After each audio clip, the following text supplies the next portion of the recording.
yazi into efuna uqwalaselwa guys, yilento yenu manje uhleli nje ni-enforcer i-views ne-beliefs zenu kwabanye abantu. Ukubonela zimenxe ufike zishumayeza wonke umuntu because kaloku ngenxa yoba yena isindisiwe ne-community mayisindiswe. Hafo niyokafuneka uphume kumfast ndakuphoxa uthi signs hefty.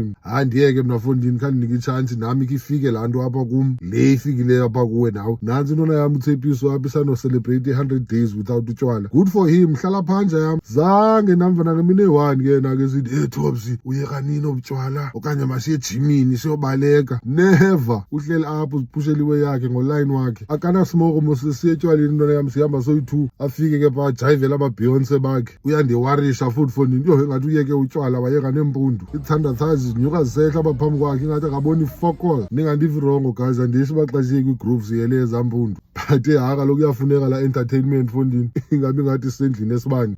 But ke asikho lapho namhlanje man guys. Seniwathengile amatikiti 30th kaSeptember yasondela. Umuntu ngathi ngelithenga ngoku ayinele phansi komatrasi. Isaba ngathi uqhathiwe apha xa kuthiwa amatikiti sold out because kuthengiswa only ayi-200. Iline up itshebile ke phanoko zi-heavyweights eziya. Literally pha kokhanyiso ke. But ke asikho lapho namhlanje man guys.